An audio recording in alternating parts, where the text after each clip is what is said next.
Ulysse est né le 27 octobre 2001 à Paris.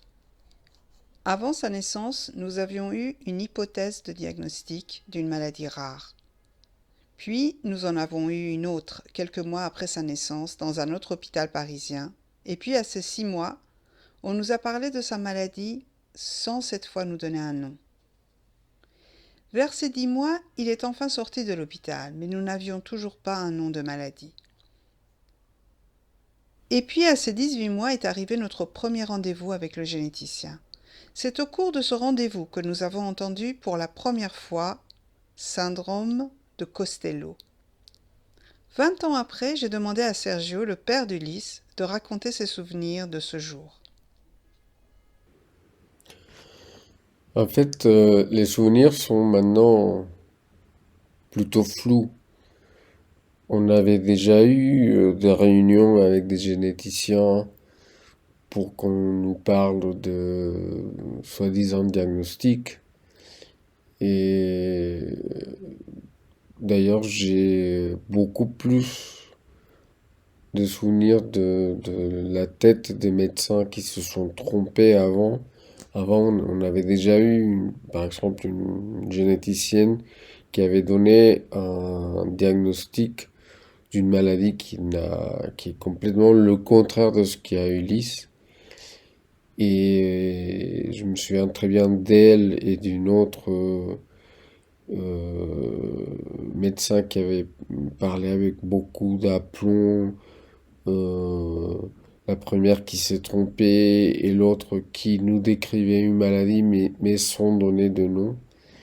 Alors que ce jour-là, quand on est allé voir ce médecin qui nous a donné pour la première fois un diagnostic qui était censé être vrai, moi j'ai surtout un souvenir d'angoisse. Euh, je me suis pas tellement posé des questions, peut-être parce que dans mon fort intérieur, j'avais encore l'idée que ça pouvait être encore une fois faux ou pas exact. Et j'ai plutôt le souvenir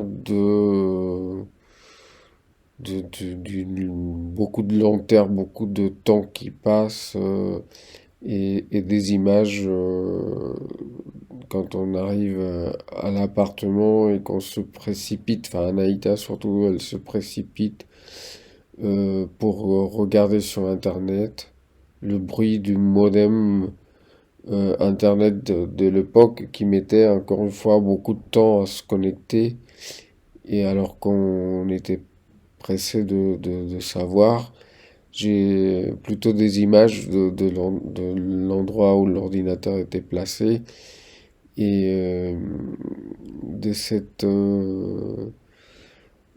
sensation de vouloir savoir et en même temps penser qu'il y aurait encore une fois une déception et que ce serait quelque chose d'autre, quelque chose d'erroné, bon, tellement on nous avait fait poireauter. Et par contre, j'ai le souvenir du choc quand Anaïta m'a appelé. J'ai le souvenir que j'étais dans la cuisine et elle m'a appelé pour me montrer les images d'autres enfants, les photos d'autres enfants qui avaient le même syndrome qu'Ulysse, le syndrome de Costello. Et là, je crois que c'est pour la première fois le premier moment où je me suis dit, ah bah là, par contre, oui, c'est ça, il n'y a pas de doute.